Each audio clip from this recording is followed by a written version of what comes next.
Hello students, आप देखना शुरू कर चुके हैं भाभा कैरियर इंस्टीट्यूट। और पिछले क्लास में हम लोगों ने पोलन ग्रेन, एस्टमेन और माइक्रोस्पोरेंजियम के बारे में अच्छे से पढ़ा था। आज हम लोग उससे रिलेटेड 50 जो बेसिक एमसीक्यूज है वो लेकर के आए हैं। ये एमसीक्यूज करने के बाद क्या है, आपका बेसिक कॉन्सेप्ट क्लियर हो जाएगा। इसके बाद जो वीडियो आएगा उसमें आप पीवाईक्यू देखेंगे, पोलन ग्रेन से रिलेटेड जो भी पीवाईक्यू है, नीट में जो भी प्रीवियस ईयर क्वेश्चन आ चुका है वो सब देखेंगे। ठीक है।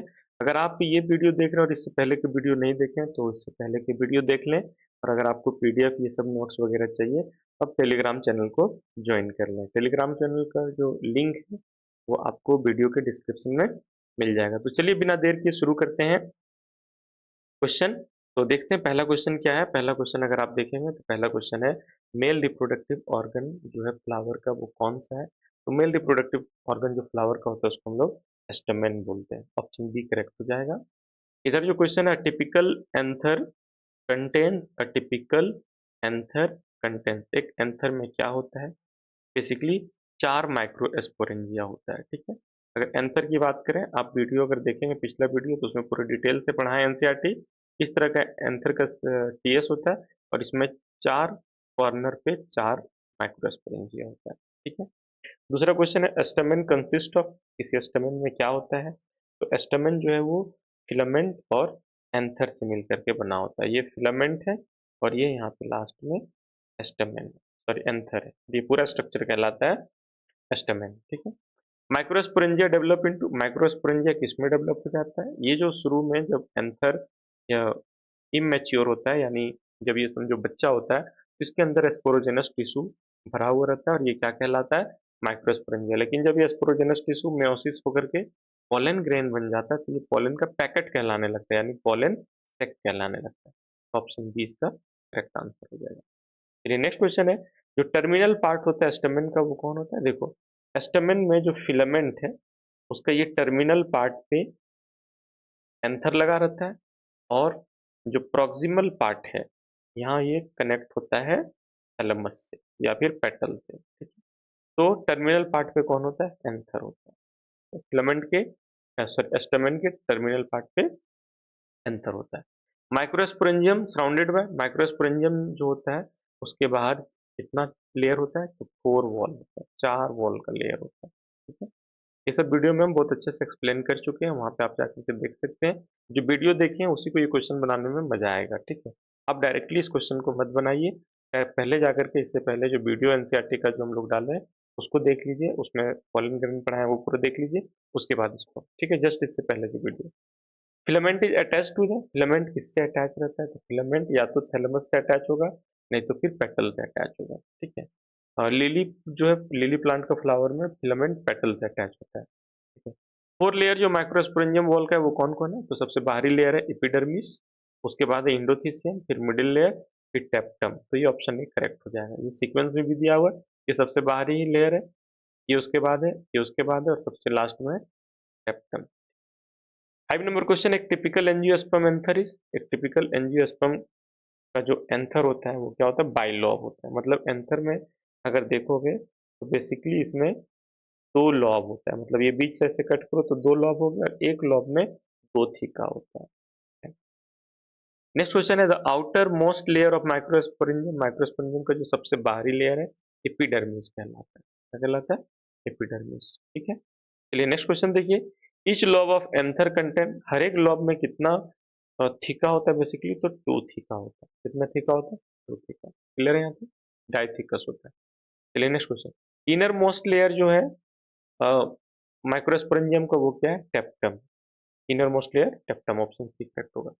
Etch microspore tetrad content. हर एक माइक्रोस्पोर टेट्राड में 4 सेल होता है, यानी जो माइक्रोस्पोर मदर सेल है, जो स्पोरोजेनस टिश्यू का सेल है, वो एक सेल जिसका पॉली डी लेवल 2n होता है, इसमें मियोसिस होकर के पहले 2 सेल बनता है, फिर 2 से बन जाता है 4 सेल। लेकिन ये चारों सेल आपस में जुड़ा रहता है, अटैच रहता है, चिपका हुआ रहता है, इसलिए इसको बोलते हैं टेट्राड। और यहाँ पे 4 सेल आपस में एक साथ बनता है, माइक्रोस्पोर टेट्राड कहलाता है। और इसका जो पॉली डी लेवल है वो n यानी हैप्लॉइड सेल होता है। तो माइक्रोस्पोर टेट्राड में 4 सेल होता है। ठीक है। Tapetum mainly function to. तो टेप्टम का काम क्या है, नरिश करता है पोलन ग्रेन को। ये जो पोलन ग्रेन बन रहा है इसको, यानी माइक्रोस्पोरेंजिया के अंदर पोलन ग्रेन बन रहा है, माइक्रोस्पोरेंजिया के बाहर जस्ट एक लेयर है, अंदर वाला लेयर वो टेप्टम है, वो इसको नरिशमेंट प्रोवाइड करता है। ठीक है। पॉलीडी जो माइक्रोस्पोर पे क्या होगा, वो हैप्लॉइड होगा, अभी देख चुके हैं, हैप्लॉइड होता है, इसमें नंबर ऑफ क्रोमोसोम हाफ होता है। चलिए नेक्स्ट देखिएगा, जो टेपिटल सेल्स है, टेप्टल सेल्स जो है उसमें दो न्यूक्लिया, ये मल्टी न्यूक्लिया होता है, एक सेल के अंदर दो न्यूक्लियस होता है। ठीक है, टेप्टल सेल में दो न्यूक्लियस होता है और उसका काम है पोलन ग्रेन को नरिशमेंट प्रोवाइड करना। पोलन ग्रेन किसको रिप्रेजेंट करता है? पोलन ग्रेन ना मेल गैमेटोफाइट है, ये मेल गैमेट नहीं है, मेल गैमेटोफाइट है, क्योंकि एक पोलन ग्रेन के अंदर बेसिकली दो सेल होता है, एक वेजिटेटिव सेल होता है जो बड़ा होता है, और छोटा जो होता है वो जनरेटिव सेल होता है। जनरेटिव सेल जो है ये गैमेट है, ये क्या है? गैमेट। ठीक है ना? तो गैमेट कौन है? गैमेट है जनरेटिव सेल। तो ये पूरा पोलन ग्रेन गैमेट नहीं कहलाता है, गैमेटोफाइट कहलाता है।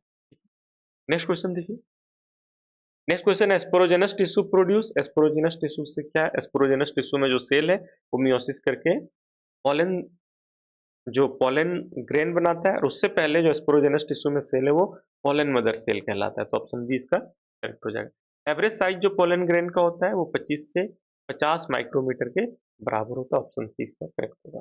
Pollen mother cell undergo, pollen mother cell में जब मियोसिस होता है तो ये माइक्रोस्पोर टेट्राड बनाता है, यानी चार सेल का एक गुच्छा बनाता है, जो बाद में पोलन ग्रेन बन जाता है चारों।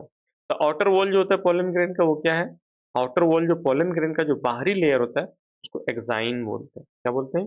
एक्साइन। पोलन ग्रेन के ऊपर बेसिकली, ये पोलन ग्रेन अगर है, इसके बाहर में, सबसे बाहर में सेल मेम्ब्रेन होगा। ठीक है, उसके बाहर में इंटाइन होगा, और सबसे आउटर लेयर जो होगा वो एक्साइन होगा। एक्साइन जो होता है वो कंटिन्यूअस नहीं होता है, बीच बीच में होल होता है, बीच में एक्साइन एब्सेंट होता है, इसको बोलते हैं जर्म पोर। क्या बोलते हैं? जर्म पोर बोलते हैं। ठीक है। तो formation of microspores from pollen mother cell is called, देखिए पोलन मदर सेल से माइक्रोस्पोर यानी पोलन ग्रेन के बनने को माइक्रोस्पोरोजेनेसिस बोलते हैं। ठीक है।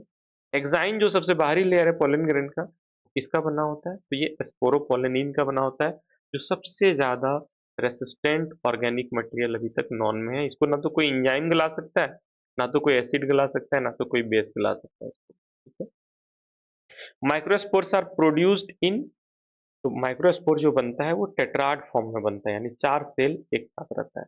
माइक्रोस्पोर में चार सेल एक साथ रहता है टेट्राड के फॉर्म में। स्पोरोपोलेनिन इज नॉन फॉर, इसलिए जाना जाता है ये रेसिस्टेंट टू केमिकल, कोई भी केमिकल यानी एसिड हो या बेस हो या एंजाइम हो, वो इसको ब्रेक नहीं कर सकता है, डाइजेस्ट नहीं कर सकता है, तोड़ नहीं सकता है। ठीक है। अब स्पोरोपोलेनिन इज रेसिस्टेंट टू, तो ये हीट भी, मतलब आग भी नहीं जला पाएगा स्पोरोपोलेनिन को। एसिड और अल्कली, एसिड और बेस भी इसको गला नहीं पाएगा।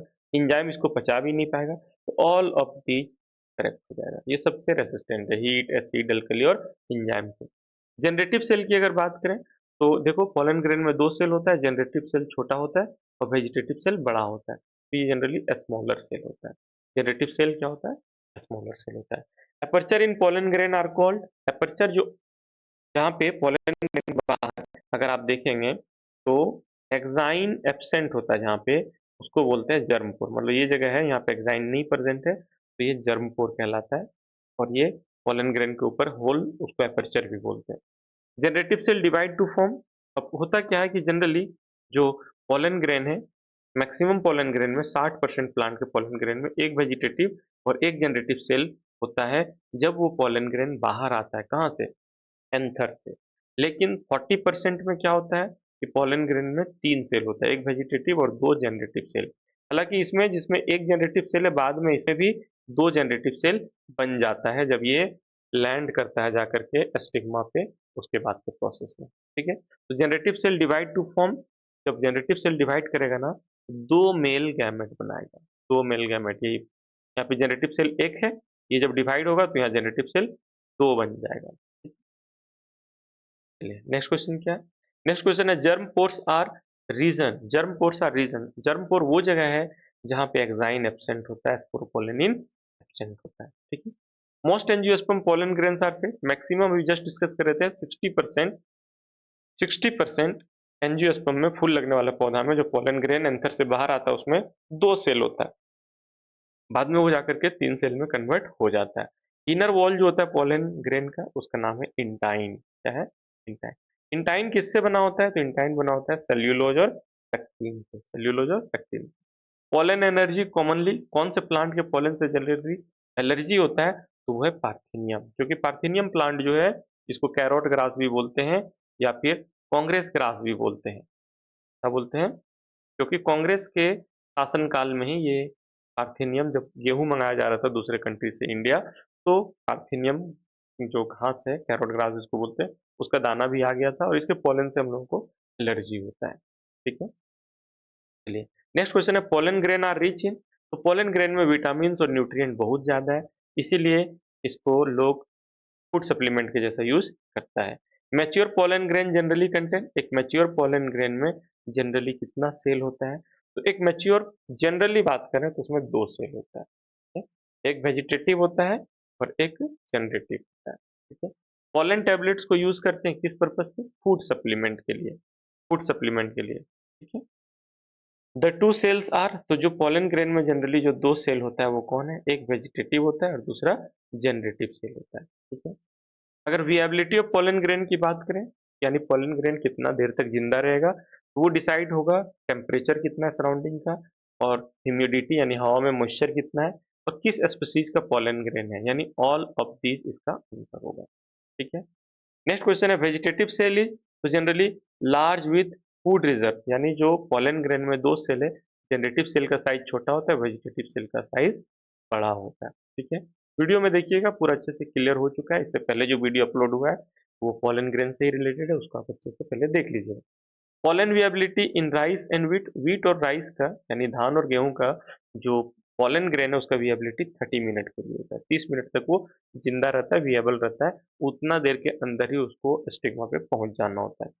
पोलन ग्रेन जो सम फैमिली, कुछ फैमिली है जिसमें पोलन ग्रेन जो होता है वो मंथ्स, कई मंथ तक विएबल रहता है, जिंदा रहता है। ठीक है, माइक्रोस्पोरेंजिया कहाँ लोकेटेड होता है? तो माइक्रोस्पोरेंजिया जो होता है कॉर्नर ऑफ एंथर पे, यानी एंथर का अगर हम टीएस की बात करें तो इस तरीके से बनेगा, और इसके चारों कॉर्नर पे माइक्रोस्पोरेंजिया प्रेजेंट। ठीक है, मिडिल लेयर जो है एंथर वॉल का वो कौन, बेसिकली मिडिल लेयर जो है एंथर वॉल का वो अर्ली डीजनरेट हो जाता है। एंथर का जो मिडिल वॉल है, जब एंथर मैच्योर होता है तो उसका मिडिल लेयर जो होता है ना वो डीजनरेट हो जाता है, मतलब वो गायब हो जाता है। ठीक है, चलिए और आगे अगर हम लोग देखें, जो families with long pollen viability includes, basically वो प्लांट फैमिली जो एनसीईआरटी में मेंशन है जिसका पोलन ग्रेन विएबल ज्यादा दिन तक रहता है, तो वो रोजेसी है, लेग्यूमिनेसी और सोलनेसी है। सोलनेसी तो ऑप्शन में है नहीं, तो बी और सी बोथ दोनों इसका आंसर हो जाएगा। एंथर इज जनरली, तो एंथर बेसिकली क्या होता है? ये टेट्रागोनल होता है, जैसे अभी हम लोग यहाँ पे देखे थे कि एंथर में चार माइक्रोस्पोरेंजिया होता है, अगर इसको हम लोग चार साइड ऐसे बनाए तो ये एक टेट्रागोनल स्ट्रक्चर बना देगा। ठीक है, pollen grain can be preserve, pollen grain को हम लोग हाँ प्रिजर्व करके लंबे टाइम तक रख सकते हैं, लेकिन उसको लिक्विड नाइट्रोजन में रखना पड़ेगा, ऑप्शन बी इसका करेक्ट हो जाएगा। ठीक है, तो लिक्विड नाइट्रोजन का टेम्परेचर कितना होता है? लिक्विड नाइट्रोजन का टेम्परेचर जो -196 डिग्री सेल्सियस होता है, ऑप्शन सी इसका करेक्ट आंसर हो जाएगा।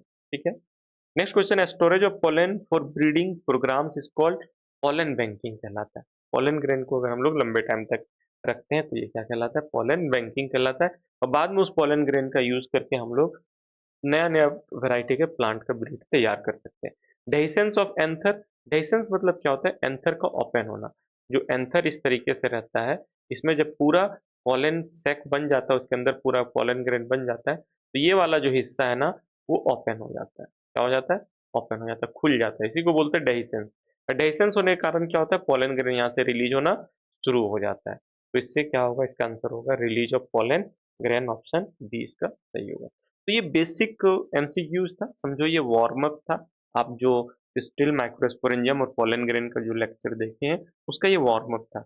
नेक्स्ट वीडियो जो आएगा उसमें एमसीक्यूज रहेगा, और जो पीवाईक्यू है, जो प्रीवियस ईयर क्वेश्चन आ चुका है नीट में, और टोटल 21 क्वेश्चन हमने कलेक्ट किया है, आप उस वीडियो आएगा तो उसको जरूर देखिएगा। अगर ये वीडियो अच्छा लग रहा है और अगर आपको कंटेंट अच्छा लग रहा है तो चैनल को सब्सक्राइब कीजिए, वीडियो को लाइक कीजिए, कमेंट कीजिए और लोगों तक शेयर कीजिए। Thank you for watching this video.